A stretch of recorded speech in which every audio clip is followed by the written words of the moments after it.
Can you be calming down? I should be calming down. Yes, be calming down. I'll be calming down. There's no rest for the wicked, I've told you. That is true, and that's for me. Yeah. Felicity Ahafianyo is with Ghana Met. She joins us on the phone line now to give us all the weather updates. Felicity, good morning. How are you doing? Good morning, Johnny. I'm better today than yesterday. Absolutely. What about you? I'm greater than Accra. That's good. It's already cloudy. Are we to be worried? Yes, we need to be worried a little bit. We are having a 60% chance of rain and thunder for Greater Accra, Central and Western region this morning. So it will rain heavily, or should I say moderately? Per the satellite imagery, to be moderate, but it's likely some areas that where the core of the rainstorm will pass, they will have it heavily. And what advice would you then give to people who want to step out today? What would you say to them? We need to go with our raincoats and our umbrellas, especially those of us along the coast. We need to be careful if we are driving. We need to reduce our speed. And then also, any standing water that we see, we should be sure that it's not deep before we drive through it. And even by foot, we should be sure before we cross it. Felicity, thank you very much. Not so pleasing and used to hear this morning that it will. Yes, but let me put it across that for this morning, it's not the whole country that is experiencing the rainstorm. It started since last night over the north and then currently pushing down over the coastal strip. So the north, the transition and part of the middle sector will be mostly cloudy today with sunny breaks. Then in the evening, those of us over the Savannah region and then part of the BA, Sunyani, Techima, Yendi, Tamalibole, Damango, and Bogatanga with Wa has 40% to 60% chance of rain. So this evening into tomorrow's morning, there is 40 to 60% chance of rain over the north. So they should take it and then work with it. I'm grateful for your time this morning, Felicity. Thank you so much. Thank you, too. Great. That's Felicity Afianyo. It's going to rain. It is raining all around me. I can feel it, that latter rain. Oh my God, it will rain. Why don't Jesus to give us more rain until we are filled and we are sold in the latter rain. Suja. Come on. The Ghanaian Times this morning says the South Assembly Task Force members defy order. Ghana expects IMF loan approval by June. Finance Ministry says so, led by the Finance Minister Ken Ofori-Atta. Health alert: new deadly mosquito found transmits malaria parasites that pose great risk of severe illness and death. Trader jailed 6 years for human trafficking, aiding prostitution. On the back page, Rotary Club of Ghana to plant 10,000 trees. Rehabilitation of Komewu, Raso, Efidiase, Jabin roads begin. And the Daily Guide this morning says woman kills rival over boyfriend. Okay. Mahama runs from do or die comment. FDA approves Oxford malaria vaccine. 8 MPP boys after Komewu seat. Ghana IMF bailout approval close. IMF boss Christina Chocheva says that on the back page of the Daily Guide newspaper. Chelsea needs special night at Stamford Bridge, all set for vacant WBO African featherweight title. Bayern suspends Sadio Mane, and GNPC Ghana fastest human partnership has brought development dignitaries in a post there on the back page of the Daily Guide. Helen? All right, I've got the Republic Press, the Ghanaian Observer, and also the ABC newspaper. The Ghanaian Observer has this to say. A lot of IMF talk on the front pages of the various papers, but debt relief, IMF, World Bank, G20 assure Ghana. Inflation rates falls sharply to 45%. We discussed that yesterday. Ghana OK's Oxford's R21 malaria vaccine. NPA to regulate bitumen supply chain, and Vice President Baumia to address Harvard Africa Development Conference. I thought that had already happened, but I think that's yet to come. I need to ABC newspaper this morning talking also about the IMF. Ghana to get bailout package soon. IMF boss is pictured here, Madam Kristalina. She's here. FDA seizes 700,000 Ghana cedis worth of unregistered hairballs, and you see a big truck full of these medicines. Fight against galamsey rejects candidates who promote illegal mining. I don't think any candidates will boldly put their face to it, but of course we won't be endorsing any galamsey prospective flag bearers. Driver's mates jailed 8 years for defiling minor. And lastly, the Republic Press. You are reaping the benefits of voting for NPP. Dr. Educhume speaking, the education minister, he says you are reaping the benefits of the NPP. We'll find out why we're reaping the benefits. That's what he's saying. Female students engage in betting due to economic hardship. Yesterday, one of the papers carried it. It's being echoed again. Big relief for Ghana. You wait for the tax. 10%. 10%. Bing. Boys and girls are brave. Tear the bet. U.S. indicts Ghana in human rights reports, and I had a chance to look through that report. Not great. There were some key pointers there that I think we should be paying close attention to, but of course we can dissect that as we progress. Kennedy, Japan makes case for Alan. Daily Graphic this morning. IMF bail out 3 billion lands in May. According to sources on the front page of the paper, we have Ken Ufuriata, Finance Minister, and Kristalina Ivanova Georgieva Kinova, Managing Director of IMF. Plenty Nova. Yes. All we need is the Sikanova. The Sikanova. Drop the money. Come on. Kristalina Ivanova Georgieva Kinova, Managing Director IMF. Fishing season close starts in July. And Chiana Paga, home to famous Paga Crocodile Pond, constituents appeal for roads and bridge. Colleges of education teachers excel in licensure examination, according to a study. And on the back page of the graphic, we have STMA secures 3 million EU grants, cash meant for poverty alleviation. The European Union has offered 3 million euros to the Secondary Takoradi Metropolitan Assembly in the Western region to support poverty alleviation efforts in the metropolis. And this one, you go and see the car that we use to alleviate the poverty. The car itself needs to be alleviated. All the money will be going to those things. Anyway, so we on the front we are page serious people, of the Finder, NPA to regulate bitumen supply chain. That's according to Abdul Hamid, doctor. And then Ghana confirms invasion of dangerous new mosquito breed. IMF board approval expected in June. Domestic debt exchange program to save 38 billion cedis in 2023. And IMF, China, World Bank tango over who takes debt restructuring losses. Ghana's sights and sounds told in stories, according to the Finder newspaper. The front page, the back page is an ad, so we'll get into the details. Okay, where do we begin, Helen? Well, this one here is captured in the Republic Press. U.S. indicts Ghana. The U.S. Department of State has released its 2022 annual country report on human rights practices, which has indicted Ghana for several human rights abuses.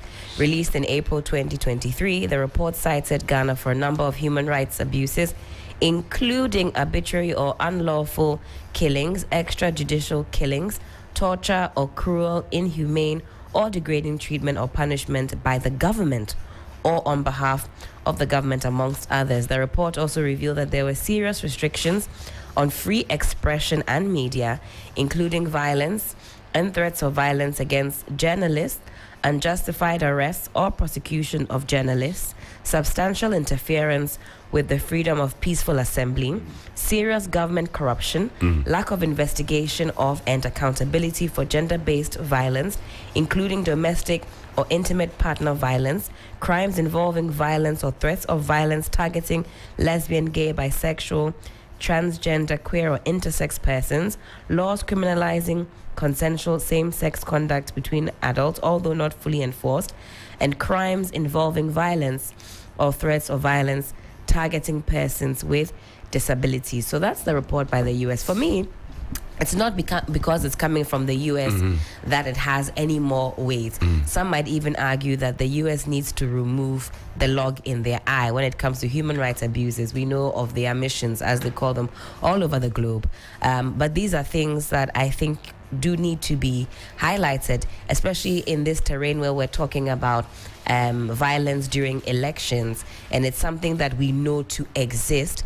We're going to the polls next year. Yeah. It's something that is of high concern. How do we ensure that we don't lose Ghanaian lives, innocent lives, to some of the fracas that we see in the terrain? But I think it's no surprise to us. Corruption came up quite highly. Even the perception now of corruption is higher. I think Ghanaians perceive that there's a lot of people have mishap. become numb to it now because it's happening. Yeah.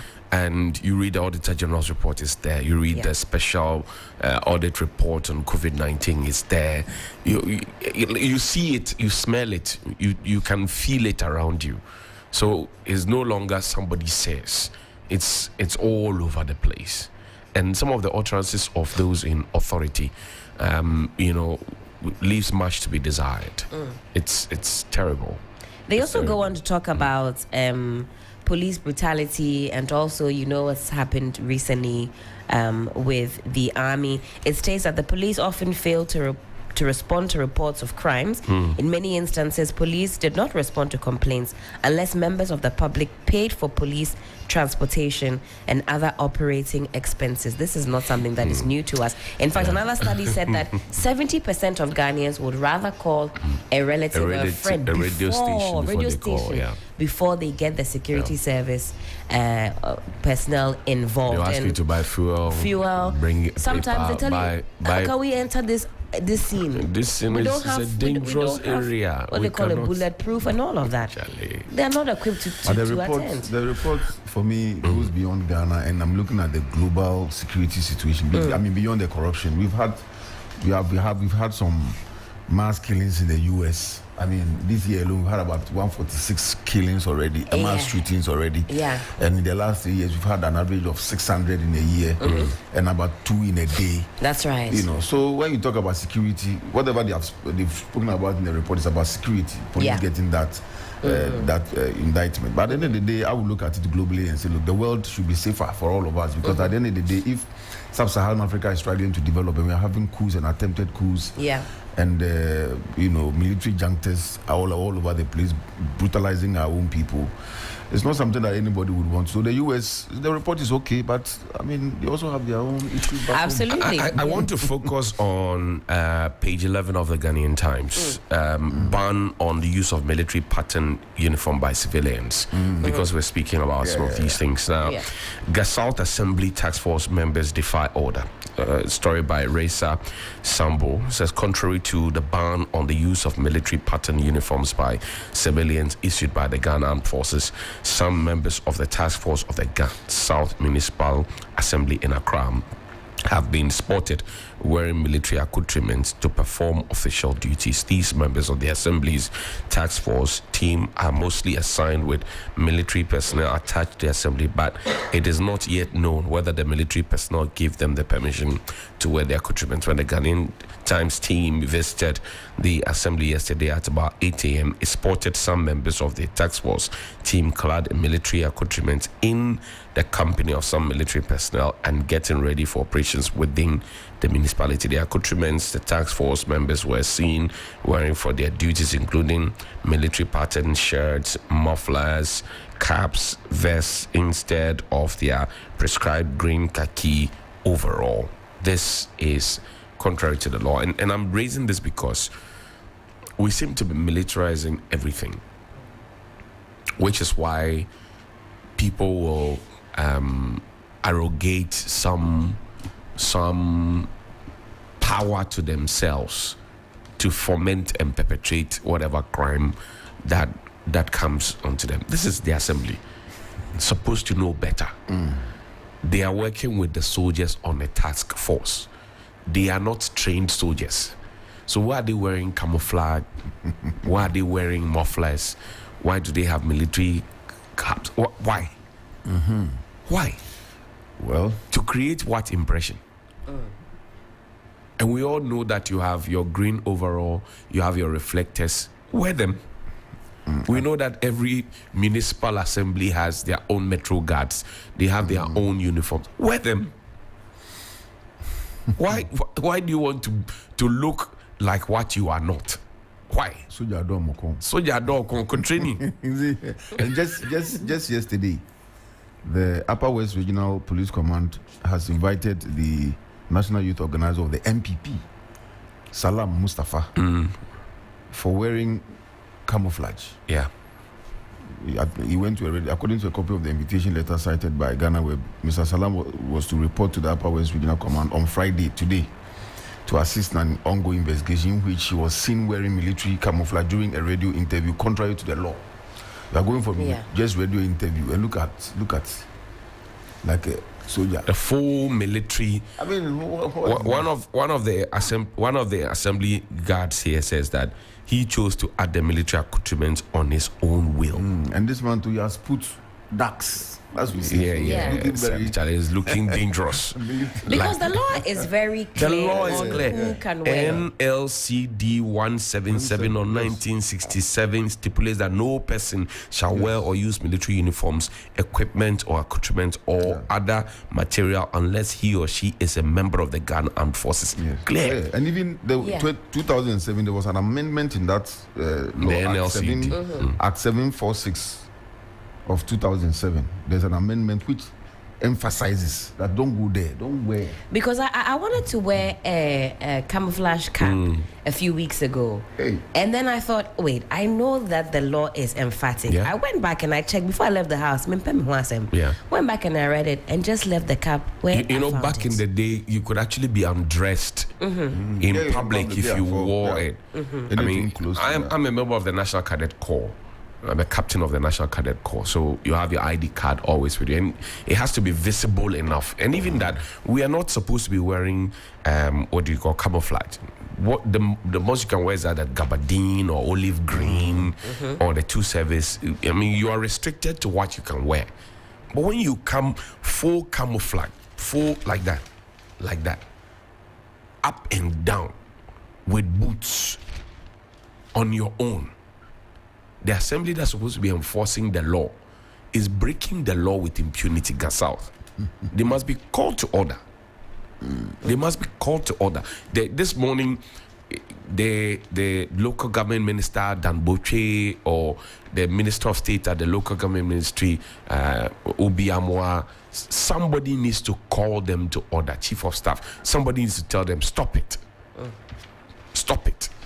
And I feel even sad when they are working with soldiers, and the soldiers are the ones with them, and they can't tell them, look, you are not soldiers. You can't, because to wear the uniform in itself, you have to go through a certain process to wear the uniform. If you are timorous soul and the civilian life has not been taken away from you, out of you, you can't wear the uniform. You can't.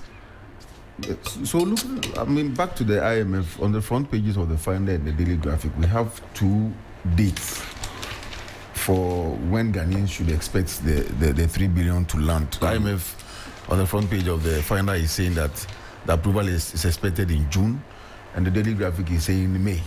And I've heard Lord Mensah, the economic professor, saying, look, we should stop giving ourselves dates Timelines, and deadlines. Just if the money comes, it comes. And I'm just hoping that when this money comes, we won't have any kinky party to celebrate. Oh. Because those are not very good optics. At the end of the day, we shouldn't go and celebrate our ability to borrow.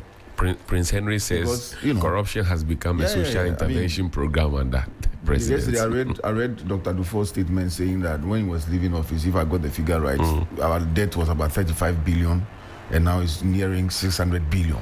Just when he leave office. Yeah. And we are all, struggling. The economy is not going on because we've borrowed and invested in things that will not give us returns. And every time you bring that up, officialdom says we have not overborrowed. We have not overborrowed. But we're asking to see. But it doesn't lie in your mouth to say it. Yeah. You have disappointed the past, the old men and women. You have disappointed them by taking their monies, what has accrued, what has matured. You are not paying them. You are disappointing the present. You and I, who were promised 11 million jobs, you are disappointing the future. With the education, everything is bazaar. But Dr. Edichum says that you are reaping the benefits of voting for NPP. This is captured on page 4. He says did he mean it as a joke? He says that the people are reaping the benefits of remaining loyal to the party with the significant infrastructural development currently ongoing. Dr. Edichum, who doubles as a member of parliament for Bosomtwe, said the NPP was reciprocating the confidence reposed in the party by the people with the execution of numerous projects in the constituency. We are reaping, I won't say anything. It's okay. And he says there's been a lot of school projects since 2017 that has changed the face of education in Ghana. This morning, I will show him that children are sleeping in toilets. Pardon? In Ghana's. I'll show it on TV this morning on Johnny's Bite. Johnny, GNA is reporting that 2 people are reported dead while another is in critical condition when a teacher's bungalow building collapsed on them during communal labor at Esrifi Krom in the Adansi Asokwa district in the Ashanti region. The 2 were among community members working on the building whose roof had been ripped during a severe rainstorm that had earlier hit the community. The bodies of the deceased have been identified as William Ochri, 40, and Achu Mawuto, 37. William Ochri. Old buildings. The people were undertaking a communal labor on the building after a heavy downpour. He said the 7-bedroom house was meant for teachers in the community, hence the community member decided to use communal labor to fix it. Obviously, to fix it. Yes, and then they are gone. To fix it. So it is not that well. We are reaping the benefits of which benefits? Yeah, I mean that's where the audacity to even say those things. We are reaping what? What are we reaping? The children go to school. The children actually spend more time at home than they spend in school these days. And you say we are reaping. We are reaping what? We are reaping what? And spend how many weeks? 3 weeks and 3.5 weeks. So that the second years could go. Now the second years they are alone in the school. So the third years will go and join them. And then when they came home, we were forced to go and pay for vacation classes. But if you don't pay, your child will fail. They did about a month and a half instead of the normal 3 months. And then we couldn't stay at home, so we had to go and pay. And that would cost you about 2,000 plus. And as soon as they landed, they were asking for some fees. This support, because they can't go official to say PTA dues. They will come with all kinds of language. PTA was functioning. We cancelled the PTA. And then we are now stressing the parents. William, do you know, we actually pay more when PTA dues was there. Because as for those voluntary contributions, you decide whether you want to pay or not. But PTA dues, you pay. PTA meetings happen, they do silver collection, and you contribute. PTA, if you meet PTA meetings, the PTA, the penalty, you pay. So all those were sources of raising funds. Now you have cancelled everything, and we are suffering. As they landed in school Tuesday, the messages are coming. Hot contribution. Oto. When William breaks down the amounts of money that he's spending even within a month. They ask sometimes they ask even for debtor. What is ask? It's constant. Dettol. It's constant. Dettol. They like consistent though. When it comes to, you know, so they put it on the page. Dear parent. When you see dear parent, you know. You want to show you. It's here. When you see dear parent, you know. Everything we buy. The state is not providing any sanitary things for the houses. So parents buy everything. The message just as dear parent. Then you already know that the bill is on its way. We are reaching there. Dear parent. Government of Ghana fans say the grace of God fans. Wow. When you made the request, it's by the grace of God that you get the funding. Well, just quickly before we have to go, we go. I know this one is giving us a lot of wahala for MTN users, but MTN Ghana apologizes for suspension of the data zone bundle. It's been so difficult to get. They've suspended that daily zone bundle, even the weekly ones. When you go and you try and subscribe, trying to enjoy small. You know, as William will say, as a young person, you cut your coat according to your size. All week long, you've been working hard. Friday, you buy 5 CDs. You want to buy some data bundle, relax in your unair conditioned home, enjoy small, Indomie, watch small, Netflix or even something. That. And MTN says our people are still buying Galaxy phones at 21,000. William is looking at that page, but yeah, they've suspended that, and even the weekly one. MTN, what's going on? I've tried to subscribe to the weekly. What's going on? What's happening? What you should know is that if you see our friends abroad holding those phones, they are on credit. High purchase. Because Ghana, you can't walk to a phone shop and say, I want to buy a 30,000. Who will trace you? Over a 12-month period. You have to cough up the cash. Fast. That's why people are under pressure. Yes. But then you buy the phone, you can pay over 2 years. Yes. With the SIM inside already. That's all. And then if it's older, you don't like it, you trade it in, you get a better one. Listen, swap. Now I have to upgrade my phone for the first time in my life. I don't know where I'm going to pass. Upgrade. A lower grade. When the government economy, when the economy is downgrading, you want to go and upgrade your phone. Keno Furiata. The challenge that we have